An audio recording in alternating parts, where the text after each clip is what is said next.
इंदौर में लॉकडाउन 2 के चलते जहां पूरा शहर बंद था, जब लोग किराना और सब्जी के लिए जद्दोजहद कर रहे थे, उस वक्त तमाम नियमों की धज्जियां उड़ाते हुए इंदौर की हर शराब दुकान से शराब निकलकर शहर की गलियों में खुलेआम बिक रही थी।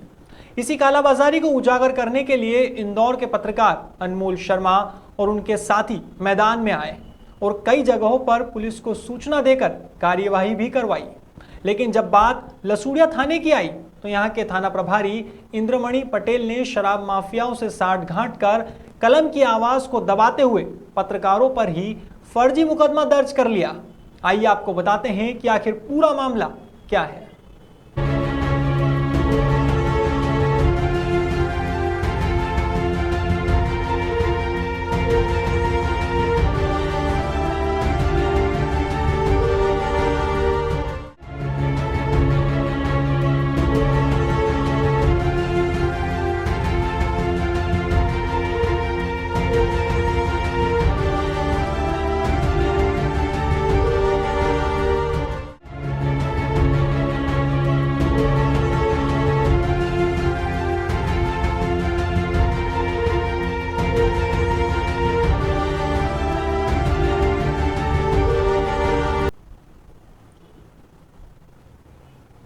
हम बात कर रहे हैं इंदौर के लसूड़िया थाने की, जहां के थाना प्रभारी इंद्रमणि पटेल अवैध संचालनों को लेकर हमेशा सुर्खियों में बने रहते हैं।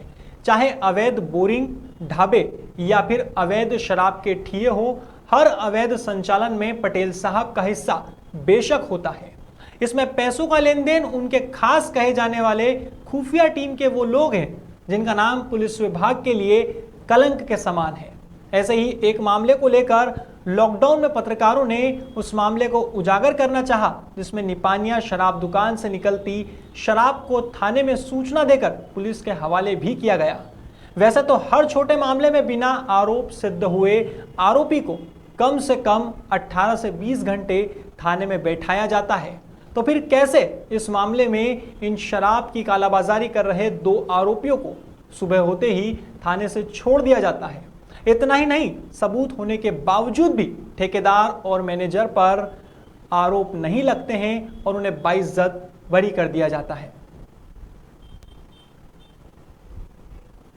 इस खबर को पत्रकारों ने प्रमुखता से दिखाया था, लेकिन पत्रकारों को दबा दिया गया और उनका YouTube चैनल तक बंद कर दिया गया। इसी दौरान जिस कंप्यूटर से खबर अपलोड की जाती है, उस कंप्यूटर का पूरा डेटा करप्ट करा दिया गया। इसके बाद यह मामला यहीं नहीं रुका। ड्यूटी के दौरान पुलिसकर्मी पत्रकारों के साथ अभद्र भाषा का प्रयोग करते रहे। इतना ही नहीं, हाल ही में पुलिसकर्मियों ने व्यक्तिगत दुश्मनी के चलते उक्त पत्रकारों पर झूठा मुकदमा भी दर्ज किया है। आइए आपको बताते हैं कि यह पूरा मामला क्या है।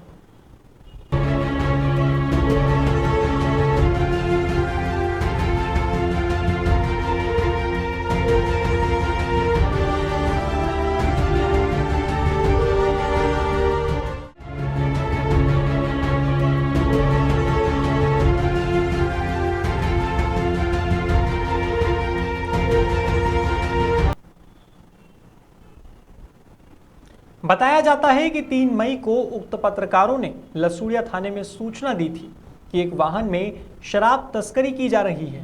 इस सूचना के आधार पर पुलिस के जवानों ने उनकी पर्सनल कार स्विफ्ट डिजायर से पीछा भी किया और तस्करी कर रहे वाहन को जब्त भी किया।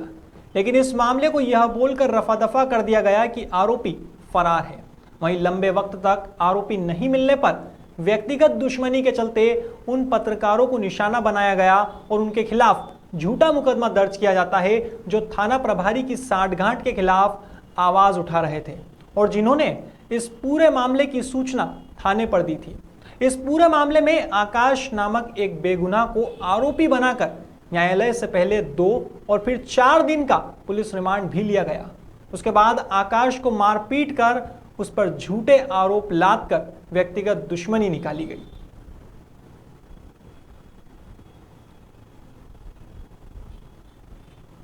अब सवाल यह है कि क्या निष्पक्ष पत्रकारिता करना गलत है? क्या कलम को अपमानित करने वाले पुलिसकर्मी की शिकायत करना गलत है? क्या ऐसा होता है लोकतंत्र, जहां शिकायत करने वाले को ही उस मामले में आरोपी बना दिया जाता है? क्या कोई प्रणाली ऐसी है जो इस मामले में निष्पक्ष जांच कर बेगुनाहों के बजाय दोषियों पर कार्यवाही करेगी?